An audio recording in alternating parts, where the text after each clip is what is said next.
Gorilla Tag is a fun game. It has a lot of confusing stuff for new players.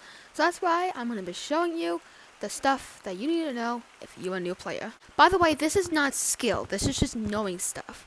So if you want a skill video, check the link in the description down below. And soon I will be uploading a video about skill. Anyway, the actual video. Oh man, I really don't feel like recording right now. Maybe stretching will make me feel better. What are you doing? That made me feel better. The first thing you're probably going to want to know is stuff that you shouldn't buy and stuff you should buy. First, I'm going to show you the stuff that you don't want to buy. By the way, all of the stuff is going to be stuff that's... What? Now, this is the worst stuff. Also, keep in mind, all the stuff I'm going to be showing you is going to be available year-round. So, starting with the first one, which is the double eye patches. I can't even see. Like, half my screen is covered, as you can see. So, don't buy these. Please don't waste your shiny rocks on this. The next thing is going to be controversial, but the next thing I think you shouldn't buy is the party hat. Now, party hat will first of all make you look like a mini games kid, and second of all, it's just for new players. If you're wearing it, it'll make you look like a new player, and even if you're not a new player, if you're wearing it, it's like, oh, look at this guy. He's not. It seems like he didn't miss that branching route or something. And he's wearing a party hat. He must be new. I've seen a whole bunch of people who said mini games kid when a guy that was a pro in competitive lobby was wearing a party hat. Don't wear this cosmetic. I beg of you. Final thing I think you shouldn't buy is the chef's hat. I know this might sound like a completely random thing. But trust me, it has point to it. First of all, this just makes your head so much bigger. So when somebody's trying to spot you, it's going to be so much easier since it's just pure whiteness on top of you. So even spotting you from far away, the guy's going to be able to tag you easily. So don't buy this. Maybe it's okay when you're in a casual lobby, but do not wear this hat in infection. I've seen so many guys gotten tagged that they wouldn't have been tagged if they haven't worn this thing. This cosmetic that you should wear is the cat ears. This is my major cosmetic thing. Cat ears I just love so much. First of all, they aren't I just love the cat ears so much. Oh my god. I just balanced on like my heel, like so much.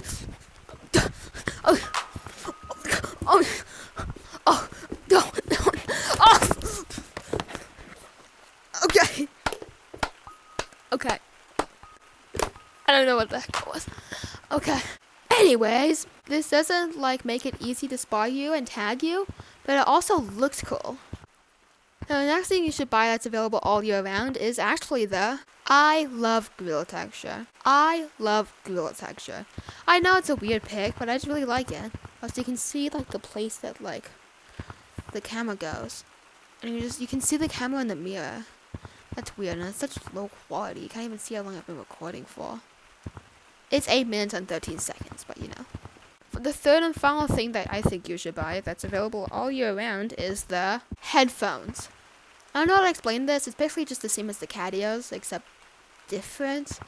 I don't really know how to explain this, but it's cool and good, and I like it, and you should get it. I just turned that into a gun. Wait. Chill! Another thing that a lot of people get confused about is where all the maps are. I remember when I first heard about Gorilla Tag, I thought you could just go to the computer, type in the map you want to teleport to, and then boom, you teleport to it. But that's 100% not how that works. The way it actually works is you go into different spots in the main map. There's a whole bunch of different maps in one map. I know, it's insanely crazy and totally not like a normal game. Now, I would show you all around, but Gorilla Tag kind of added these. That was a lot slower than I thought it would be. Basically, these just show you where all the maps are. So I'm going to show you the stuff that's probably not very obvious. Starting with beach. I feel like this was not very obvious, it's pointing in this direction towards the exit, but how do you get there? Let me show you how. So what you want to do is turn right after you exit the stump. Then you just jump across. Well, you don't have to jump on the branches. And then you just come and walk across here. And then once you come to this exit, what? Then once you come over here, this is the entrance to beach. I feel like this isn't very obvious and should be more obvious, but this is the entrance to beach. Anyways, I feel like another thing that's not really very obvious is pretty much just the entire thing. So, ultra blah blah. What? That's basically how you get to monkey blocks. You basically just go forward after entering here, and then you find monkey blocks over there, and you just go into that. How you get to basement is you turn left, go through this very creepy not creepy alleyway. Open this. I'm not gonna press it because there's a weird glitch that happens when it opens again when I don't want to press it. And you go into there. Next, arcade. This one's not very obvious. Well, actually, it's pretty obvious. But you just go up here. Ignore the fortune teller. Fortune tellers. I just hate those guys. Anyways, you just go around here, and boom, you're in the arcade. Arcade. And you can look out. The next one is Metro. It's literally just over here. In fact, that's actually it over there. Next is mountains. Well, this one's pretty obvious, but you just go in here, and you get all the way to mountains. Gosh, that Easter Bunny's kind of creepy, actually.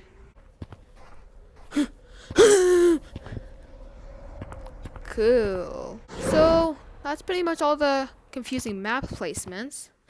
But one final thing that I think is very confusing for a lot of new players is game modes. Yeah. The way it basically works is if you're not in the lobby and you cross one of these guys, it'll put you into public lobby. So if you're in casual, you won't really have to worry about anything because it's just a whole bunch of monkeys that can play together. There's no tag, no nothing. You just play together in the game and it's kind of fun. So, like, I do not recommend this one though because this one has the most minigames kid. Okay, see, literally there's a little Jimmy here that's a minigames kid. Infection. Infection is the default game mode you're going to be in if you just started the game. But the way it basically works is, once again, you cross one of these guys, and then you'll see your color changes to lava. And basically, whenever you hear that ding sound that I just heard when the game starts, you can just one person can be the first one in. Unfortunately, I was the first one in somehow. Like insane luck, unluck. The opposite of luck. I don't know what I'm saying. Anyways, this game mode's pretty fun. Just tagging people. Next thing is Guardian. Guardian is a very competitive game mode, and definitely is not for new players. But if you do want to get intense, the way it basically works is there's one giant that can throw you around and stop you from getting the moon. And the last one to tap the moon after it lands will become giant. That moon is Pretty. Hey, bro. Yeah, so you can see that chicken jockey. As you can see, I just became giant, and now I can go grab people. Boom! I can grab people, and I throw them around. Yikes! In fact, I'm gonna go get somebody and launch them out of the map, like this guy. So there's this guy. I thought he was a minigames kid at first because he had a party hat on. Dang it, he knows how to do the glitch. Fourth and final game mode is freeze tag. It's exactly what it sounds like, but it's different than a normal game of freeze tag in real life. The way this game of freeze tag works, there's a certain set of freeze taggers. As you can see, they can slowly become one of us. And if nobody tags them before it fully consumes them, guess what? He becomes it. So it's a pretty fun game to new players in Gorilla Tag, not how to deal with new players. They are real annoyers. Wait, you're a new player watching. Oh no! What have I done? I've insulted them! I just tell you things you need to know. Inside of Gorilla Tag, I am running out of script, so I'm just gonna let you watch this video of this guy being good and me not being able to attack him. Goodbye. And he just fell.